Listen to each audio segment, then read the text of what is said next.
A scapegoat's job is to die. That's what it was thousands of years ago. They got a goat. They said, okay, you take all our sins, all those things that they did wrong and they didn't want to admit to. They put them on the goat. They stuck the goat out and it wandered in the desert until it died. The job of a scapegoat is to die. Ever since, in groups and in families and in lots of other there have been a scapegoat role. If you are the scapegoat, there is hope, and it probably at times feels as if you are going to die. Those emotions that just suffocate. That's what this video is about. It's about understanding where they come from and what to do about them. My name is Mark. This is the Emotional Alchemist. I'm an escaped goat, and I'm here to show you how to do the same thing. There are different roles in families. You've got just the golden child. He's the one that gets everything right and kind of held up on a pedestal, and everyone goes, oh, well done, very well. And you know what? There's a mascot, which is everyone similar thing, but there's also a scapegoat. And the scapegoat's job is to be blamed for everything within that family unit. See, everything, it's he's the garbage receptacle for whatever it is. If things are going wrong, it's usually his fault or her fault. Scapegoat is equal opportunity. What me as a scapegoat? I grew up with this incessant sense of shame, this idea that I had to be perfect or I'd go to hell. And that it just compounded when I got to school, because I wasn't academic, I wasn't sporty, and I certainly wasn't arty. And I just seemed to be failing at everything. And at that point, when I got into my teens, and you may have experienced this too, there is a self-perpetuating this thing. It grows by itself, this sense of shame, this pain within me, within you, that you don't know where it comes from, doesn't seem to go away, but it's, I don't feel good enough.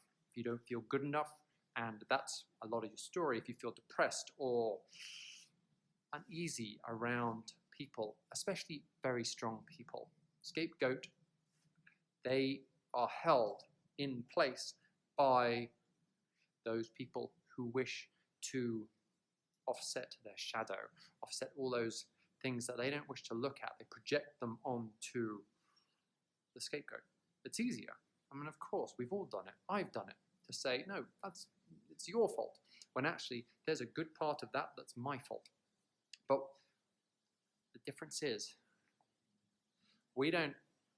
scapegoats generally, they get a lot more of that stuff, and it becomes my core belief, your core belief, our core belief of I'm not good enough, and you try to prove it, and especially if you try to prove it to the people around you, doesn't matter who it is, it could be family, it could be people at school, it could be people you work with, and it seems that nothing's ever good enough, and you do one thing and the goalposts change.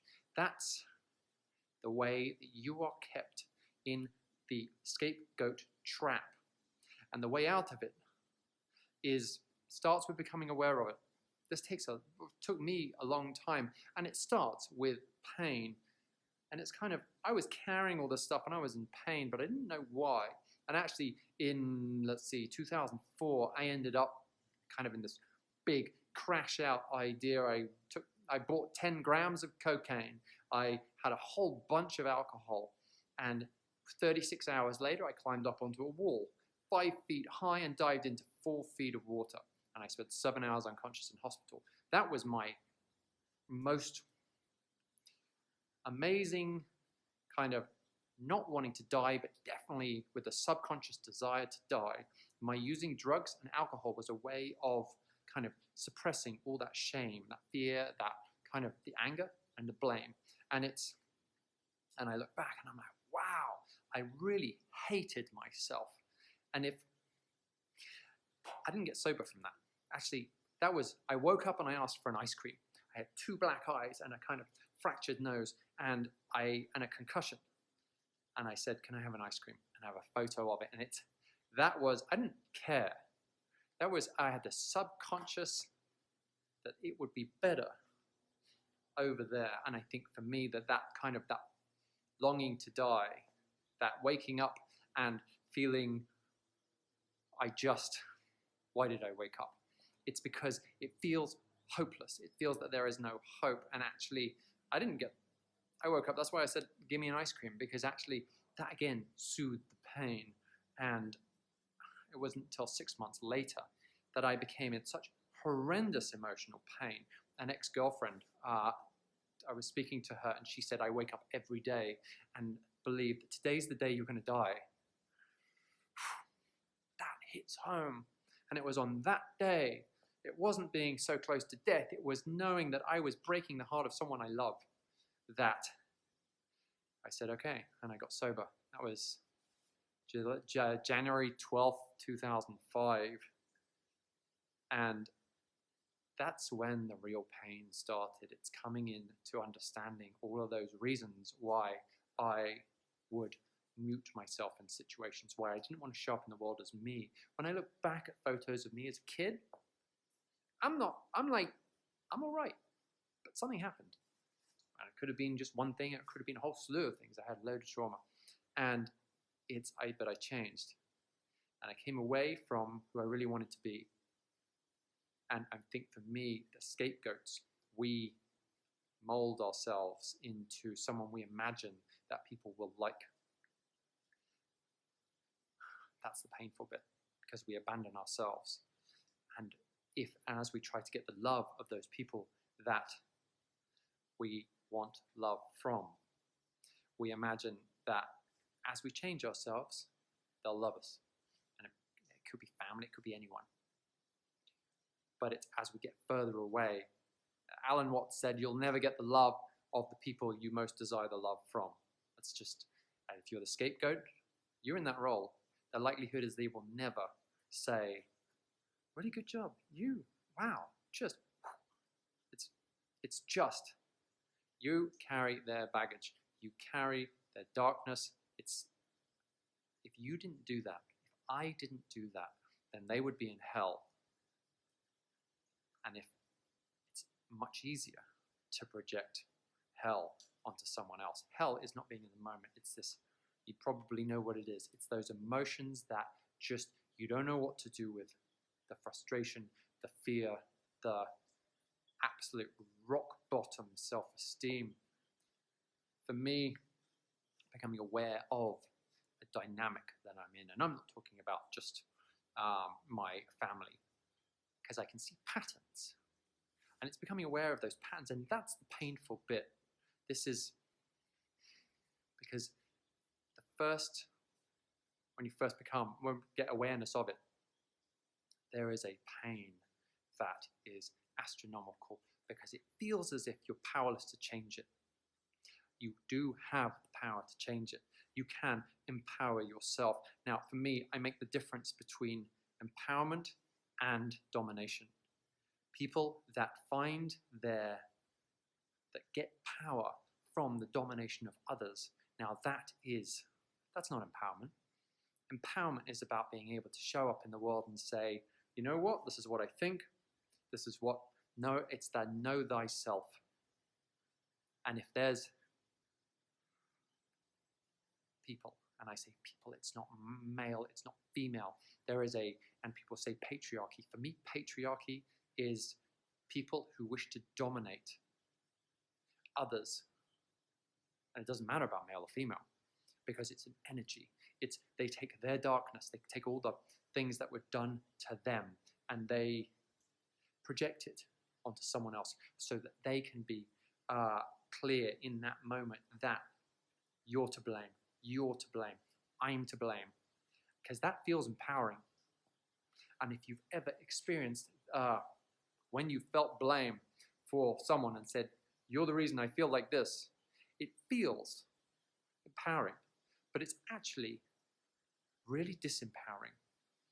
Because if I can say, look, this happened, this action from them towards me, and I can say, this is how I can change, this is the reason that I'm upset about this, this is the reason, because they'll push your buttons, they'll try to get you to look like the insane one. I have a friend, a really good friend, and he said, he was on holiday with his family, and his brother, they worked together, and his brother took out his camera, and he'd been texted, they work in the same office, it's a family business, and they had the two beautiful desks, and my friend had a corner office, and so did his brother. And while they were on holiday, his brother had said to the brother's assistant, you can have my brother's desk. So my friend was shown a photo of his desk in the assistant's room, and they were all laughing about it. And my friend was incensed. Absolutely, his identity had been taken away. And you go, it's totally understandable. It's massive button pushed. That's heinous. The people that you love have agreed that you don't deserve that you, whatever it is. It wasn't a prank, because he had to fight to get that desk back. But it's an understanding, first of all, that you're the scapegoat, that I'm the scapegoat, that there are so many of us that kind of thing happens too. And once you have that, you can say, why does this affect me so badly? And you can say, well, it's a really nice desk. It's my desk, my desk. And that's understandable. If you can just step back and think that I'm in this dynamic. I am made insane because he was insane when his buttons were pushed. He didn't know what to do. He lost himself in the moment. He was in hell with those feelings. And now he's all right with it. It's kind of, I don't know whether he has the desk still, but it's, and we laugh together because this is it.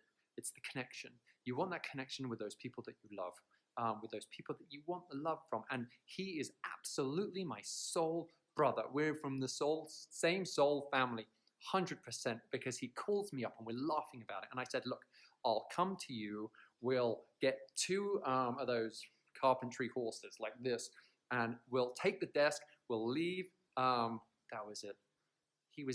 They had those two carpentry horses, and they put a plank of wood, and that was his new desk. Oh yeah, very funny. Well, it would be funny if it was just a prank and it was and it wasn't a dynamic. And I said, I tell you what, we'll take the plank of wood and we'll take it out in the car park and we'll burn it. We didn't, but we laughed about it. And we connect like that because we're the same, we're scapegoats, we're brothers, we're tribe, we're soul family. And for me, getting through this quagmire of mud and kryptonite that's mixed together, it's hard to walk through and it's killing you at the same time, killing me at the same time. It's the feelings that you feel are totally justified. But you don't want them, right? I know I don't want them. And it's in working through, going back to see, why does this actually hurt me so badly? And it's Chinese water tortures because it's happened a million times, 1,000 times before. It's breathing in the moment. It's because peace to someone that feels crazy is being able to not react to the crazy stuff that they do to you. And they do it to you if you're a scapegoat, because otherwise you wouldn't be a scapegoat. I'm a scapegoat. When the crazy stuff happens, it's in understanding. I can be empowered from this, and my empowerment is not going to come from domination. Okay, I'm going to say this is not okay, and I'm going to take this action. And as a mentor of mine said, he said you can take two identical actions, exactly the same, but if one is done with malice and one is done just to kind of stop that behavior, that stuff that's coming at you, and you don't do it with malice, what's bound with fear will come back to you with fear. It's karma. It's, I'm going to get you back by doing this, boom, and it comes back to us.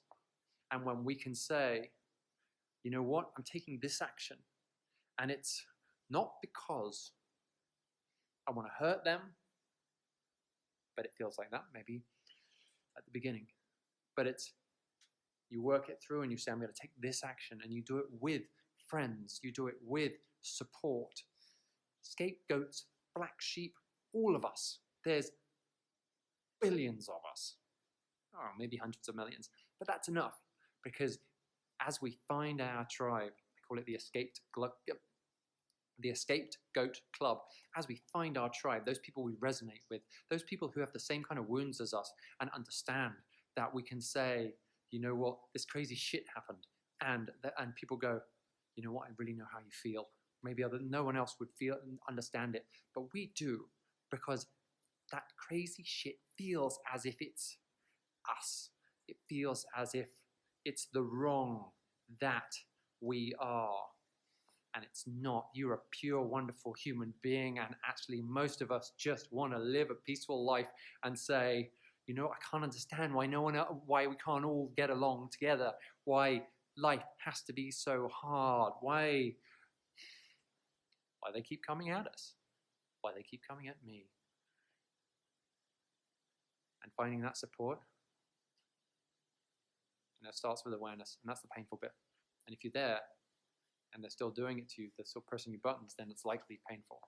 There are others like you. I am like you. You are like me. We are the same tribe. That's what this channel is about. I'm really pro the empowerment of individuals, specifically those individuals who have been suppressed. There's freedom out there for all of us to live and be individual, to be ourselves.